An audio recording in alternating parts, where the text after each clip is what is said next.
பிரியமானவர்களே, மீண்டுமாய் இந்த நிகழ்ச்சியிலே சந்திப்பதில் மிக்க மகிழ்ச்சி அடைகிறேன். எல்லாம் நல்லா இருப்பீங்கன்னு நினைக்கிறேன். இன்னைக்கு ஒரு ஏசியா தீர்க்கதரிசன புஸ்தகத்திலிருந்து ஒரு வசனம் நாம் பார்த்து தியானிக்க போகிறோம். இல்லை, ஏசியாவை குறித்து என்ன சொல்லுகிறார்? ஏசியா புஸ்தகம் பார்த்தீங்கன்னா நம்ம இடத்துல பேசுகிற ஒரு புத்தகம். என்னுடைய வாழ்க்கையில் நான் அனுபவித்த ஒரு புத்தகம்.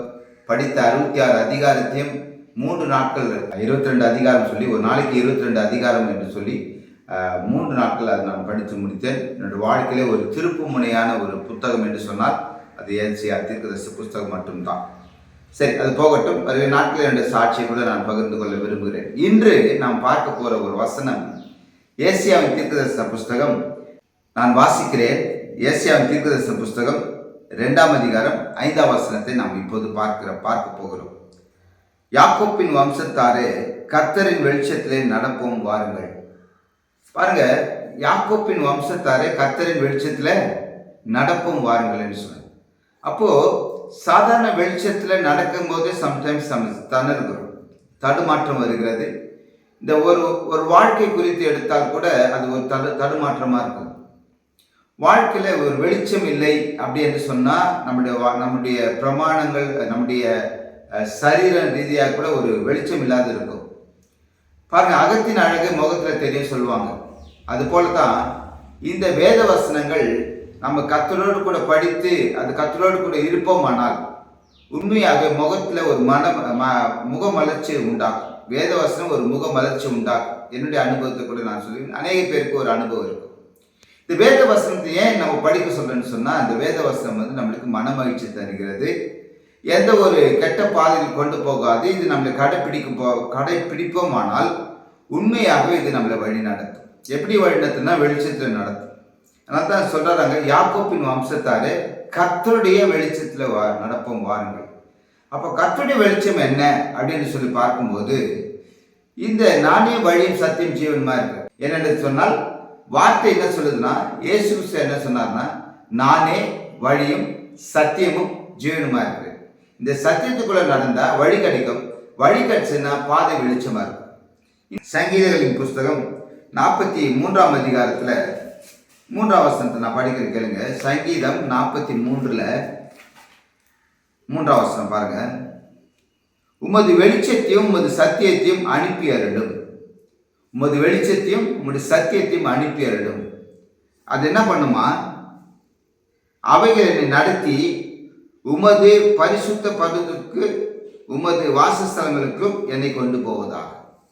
பாருங்க, அழகா இருக்காது. உமது வெளிச்சத்தையும் உமது சத்தியத்தையும் அனுப்பி அருளும்.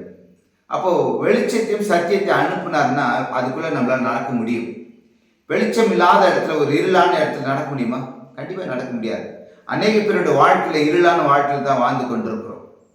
இல்லை, அநேக சகோதரர்கள் பாருங்க, நல்ல குடும்பத்தில் பிறந்திருப்பாங்க, நல்ல ஒரு கிறிஸ்துவ ஐக்கியத்தில் இருப்பாங்க, நல்லா வந்திருப்பாங்க. திடீர்னு பார்த்தா அவர் பின்மாற்றமா இருப்பார், குடித்து வெறித்து இருப்பார், வேற ஏதாவது ஒரு காரியத்துல அசுத்தமான பழக்கத்தில் இருப்பார், ஸ்மோக்கிங் பண்ணுவாங்க, இல்லை அந்த மாதிரி ஒரு பின்மாற்றம் ஆகிக்கொண்டு இருப்பாங்க.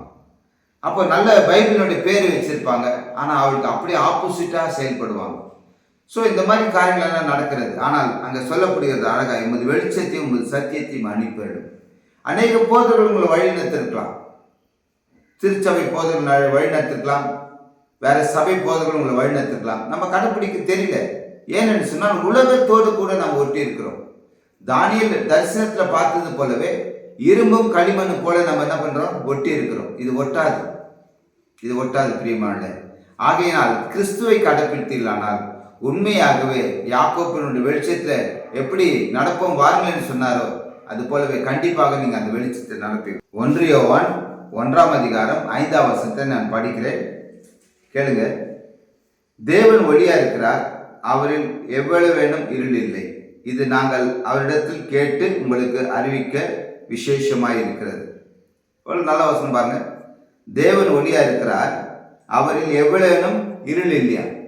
அப்போ இந்த தேவனை பின்பற்றினால் கண்டிப்பாக இருள் நம்மளுக்கு வராது.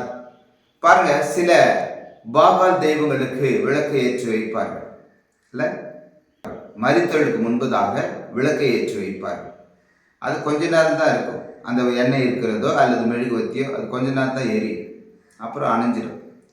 ஆனால் இந்த வசனம் சொல்லுகிறது, 1 யோவான் 1:5 தெளிவாக சொல்கிறது, தேவன் ஒளியாகவே இருக்கிறார். ஆமென். அவர்கிட்ட கொஞ்சம் கூட இருள் கிடையாது. அப்படின்னா அவர் ட்ரெஸ் அவ்வளோ தூய்மையாக இருக்கிறது. அவருடைய எண்ணங்கள் தூய்மையாக இருக்கிறது. பரிசுத்தமாக இருக்கிறார். ஸோ அவரோடு கூட இந்த கண்ணமும் பரிசுத்தமாயிடும். வேதம் தெளிவாக சொல்கிறது, பரிசுத்தமாக இருக்கிறவன் இன்னுமாய் பரிசுத்தமாக இருக்கட்டும், அநியாயம் செய்கிறவன் இன்னுமாய் அநியாயம் செய்யட்டும். இந்த வசனங்கள் அநேகம் எவ்வளோ சூப்பரான வசனங்கள். ஒருவேளை இந்த வசனங்கள் உங்களுக்குள்ளே கடந்து வந்தால் நீங்கள் பரிசுத்தமாகுங்கள். அவருடைய வெளிச்சத்தில் வாங்க. இருளான வாழ்க்கை நம்மளுக்கு தேவையில்லை. இது பாதாளத்துக்கும் அழிவுக்கும் கொண்டு போகும். ஆகவே கிறிஸ்துக்குள் பிரியமானவர்களே, பணம் எப்படி பாதாளம் வரைக்கும் செல்லுகிறதோ அதுபோல பரிசுத்தம் உங்களை பரிசுத்த வாழ்க்கை கொண்டு போகும். மறந்து விடாதீர்கள்.